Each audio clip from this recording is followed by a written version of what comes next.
Hey everybody. I have one simple question for you. Why did you click on this video? The thumbnail is basically non-existent.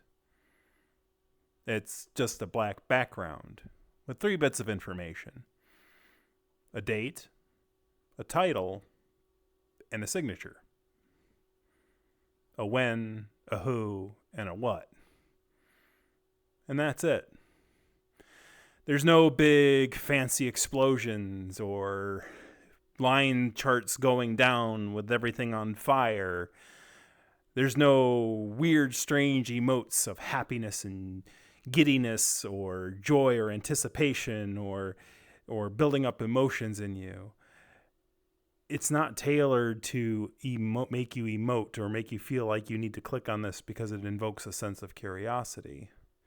At least not through that. But it did invoke a sense of curiosity, didn't it? It did invoke a sense of curiosity in you on what this possible video could be about. And when you clicked on it, you're like, well, it's a furry. I'm probably going to leave now, which is fine. I am tired of doing an experiment this time. And it came to my mind because I think it's a good one to do, and I think it might be a good direction for this channel, especially given certain circumstances. And if you want to sit around and listen to that, you may. But if you clicked on that video, that was enough.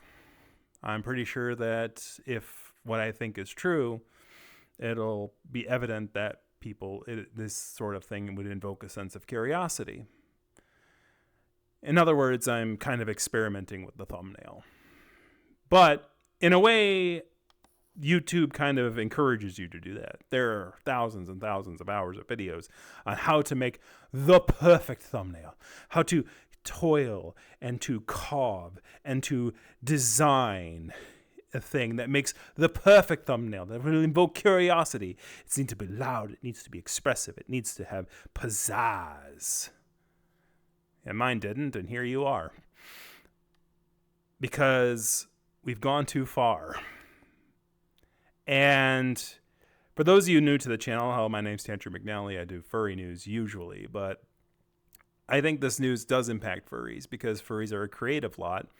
And sometimes in the pursuit of being creative, in the pursuit of perfection, we sometimes forget the simple. We sometimes forget the 101. We sometimes forget the very simple basics of art and in its simplicity, and that simplicity driving interest. Because we've made things too complicated. And now artificial intelligence is just going to take that complexity and make it go even further. I will confess to a sin. Ladies and gentlemen, I pressed the devil button. And what do I mean by the devil button? I mean I pressed the button that will generate your own thumbnail. Now, I never used it. That's the most important part. I never used it. Well, what was my motivations for doing so? Curiosity or anything like that? No, I had a simple motivation. See, I got this avatar only about a month ago, right before Furality. And before Furality happened, I basically decided to make a video about the mall as it dropped. There was a public instance in the VR world for the mall, and I did a walk around, and you can go to my history, and you'll see about a month ago I did that video. And that's the one I clicked the devil button, the AI generate a thumbnail for me button. My motivation was simple. I wanted to try to obfuscate that I had a new avatar from the thumbnail, but the 3 options that it gave me in the normal circumstances, which is when it selects different things and different options for you on the main screen, well, they all had this avatar. So I was like, well, I'm feeling really lazy and I'm trying to get busy and trying to do other things right now. So I'll click the button. If it generates something without this avatar, wonderful. But it didn't. It generated stuff with this avatar, but not only with this avatar, but with those exaggerated emotions that I told you about, the ones that Mr. Beast is famous for, the one with his character, which has been processed into something extremely artificial and put before you in a thumbnail, smiling at with his with his chocolate eating grin, with his feastable, beastable, chocolate-eating grin going from ear to ear, while behind him is like some down on his luck kid in crutches or something. Like, his thumbnails are infamous, right? And they're infamous for a reason, right? And it's interesting that when I clicked the devil button, I saw the beast. I saw the beast in this. And this avatar, which, by the way, that video would have been the first time ever on the internet that this was visible. So it definitely takes information from your video that you post, and it uses it and applies certain logical parameters to it in order to make really good thumbnails. And I'll say this, they were really good thumbnails.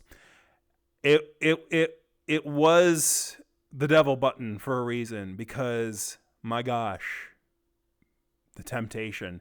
Like, they looked really good. Like all the little things you learn about the whole like spacing and like eye catchingness, and yes, it did all that. And I didn't take pictures of it, and I'm not going to hit that button again because I hit it once and that was enough. Sure, it took 5 minutes and probably some baby seal died somewhere, but one baby seal is enough for me to go like, no, this is not the direction I want to go, because the furry fandom is rightfully frustrated about artificial intelligence, particularly being used in the creative space. And to me, it's like it loses some authenticity if you are not presenting things in the way that is within your skill set, or you're paying somebody, or you have enough finances and wherewithal and cash flow that you can pay somebody else to do the tasks that you are not capable of doing. And, gather a rapport with that person and have your survival based on each other, and, join together as a tribe, because that's an important aspect of it, even though this guy tends to avoid that kind of stuff, as my moderators irate me all the time. It's like, you need to grow, you need to get bigger. And it's like, I don't care about that. I care about my own integrity to my own self, and trying to be true to myself. And sometimes when you add other people to things, it gets a little muddy. But I am growing, and slowly as it is. And I thank you for watching this video, because I'm just rambling at a camera. And going back to the idea, though, during Furality, when I walked the booths, I talked about contrast, and I talked about it in the written article, which I have in the link in the description. It's also in my referenced in the last video I did. But I saw like 4 booths or 5 booths or 6 booths during Furality that contrasted with the rest of the booths, because all the rest of the booths had like, this is the function of the banner, it's to do this. And so like it did that, but like it had like a name, and it had like, it was most of the banners were overly busy. It had like names and pictures and like colors and things like that. And like there was one with a fish that stuck out like a sore thumb. Since I wrote that article, the person who made the fish booth actually commented on my article just today. It was great. And when I say today, it's not when you're watching this. I mean today as in the date on the thing, which is going to be when I recorded the dang thing. Well, no, or maybe. It's a thought for a future time.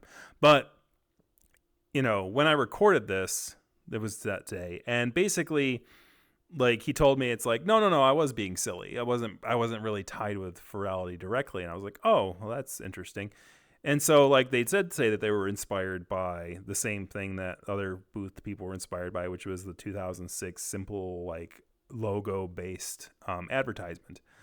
And interestingly, when I was thinking about contrast and how things stick out from each other, and I saw this other furry getting angry about furry content creators using artificial intelligence for their thumbnails, I go, well, I don't use thumbnails anyway. And I thought, well, maybe I should. And maybe I should think about that contrast. And then that's sort of what developed the thumbnail that you saw before you today. So, thank you for clicking. And thank you for doing it. If this gets enough views, which I think it will, and I don't care about retention time. If somebody clicks on it and goes, bro, I'm out. Like, they saw that in contrast with the other things, and they're like, I'm going to click on it because I'm curious. And then they went, I'm out. Like, it doesn't matter to me.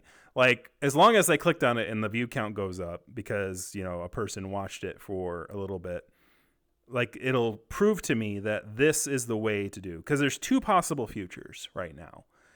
There's two possible futures of YouTube. One is that more content creators are going to use the devil button, right? They're going to use the thumbnail button. They're going to give into the temptation because, unlike myself, I don't have the need. I don't have a desperation to make this into a career on YouTube. I don't have the desperation to do that kind of thing because I have a full-time job and I'm, I've settled all my other problems, right? So I have the privilege of being able to do this as sort of a fulfillment hobby and also as a way to develop skills of conversating, because talking is something that is always important. And I'm lucky I did it before VR chat became a thing, because you have to talk on VR chat, and that's the only way you can converse with people. The option is that the AI is going to become more prevalent. The devil button is going to be more prevalent, and people are going to start using that. And that means thumbnails are going to become like very, very, very quote unquote good in catching human people's eyes based on the current understanding of it. And then there's B, which is, things continue how they're going. Some people use the devil button, some people don't. And other people just continue to make different thumbnails and things like that, or use, AI to make thumbnails in another position other than YouTube. And either way, 6, 7, it's come see, come saw, one way or the other, A or B. What I think is that this is the answer.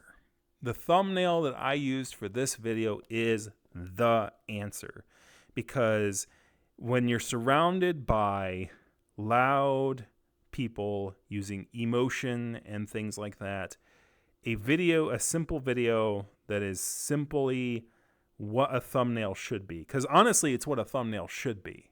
And I'm gonna finish this off with a sort of a rant on what thumbnails are, what they should be, and what they're becoming on YouTube. And I'm gonna kind of rant a little bit. Thumbnails are supposed to tell you, have I watched this yet or not? And I've kind of failed in that regard, because I'll sometimes let the thing pick it, and sure enough, most of my videos are me talking to the camera. So you probably can't, my thumbnails are not great because you can't tell if you've seen this video yet or not, or if it's just a repeat because it's just the same thing. So you might assume that you've watched it already and you don't click on it because it's like, oh, I've seen that one already, because it's just that kangaroo in front of the wall. So I need to solve that problem. And to solve that problem, I think this is the way I'm going to go. So YouTube has another thing where it says A versus B. There's an A/B testing sort of button that you can use, where you can use different thumbnails and different titles to try to see which wording and which things, to try to teach yourself which thumbnails work and which ones don't, which is fine.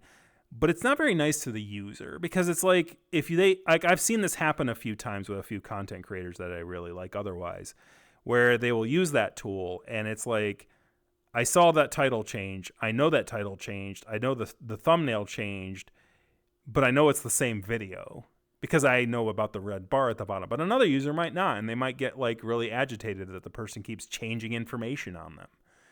And to me, that's very user unfriendly. That's very audience unfriendly. A thumbnail should be, have I seen this yet or not? It should, and that gives thumbnails, especially if they're complex, a very difficult task to do. It has to convey the uniqueness of the video against all the other videos. And if a person is prolific in content creation, that means for example, Mr. Beast, it means it has to have not only his silly face, but it has to have some sort of thing on the thumbnail that will tell you that you haven't seen this Mr. Beast video yet. And seeing as Mr. Beast creates a lot of similar kind of content, oh, I locked this person in here for 50 days and try to get them money and money and money and explosions and money and people and money and explosions and conflict and explosions and money, right? So, it's probably a really big challenge for him. So I kind of feel bad for him a little bit that the devil button is sort of taken from him. Something his he probably had people work on for quite a bit to find out like what's the perfect thumbnail. But for me, I think this is the direction. I think this is it. And if the views go high enough for this video, and I'll consider the experiment a success. And what I'll do is I'll go back through my back catalog of videos and make it a thumbnail based on this very simple design for each and every one of them. So that way, so you're not going to see this pretty little mug on my thumbnails anymore. You're just going to see a simple black screen with my red signature, a date, and a title, and that's it. And I think that's the way to go. I think that's how we beat the machines, is we keep it simple. We go back to our roots. We go back to the roots of YouTube, where it was a U behind the tube. Just a date, a title, and a signature. Whatever that signature may be, whatever that logo may be, you can make it into like a freaking like a, what's it called? A graffiti thing or thing. Just make a John Hancock and put it in the bottom of it. You know, put a signature down there. And I think that'll be it. So what do you think about the future of thumbnails and content creation on the internet? What do you think I'm moving in the right direction, or do you think this is just a silly little thing that Rue's doing and he won't follow through?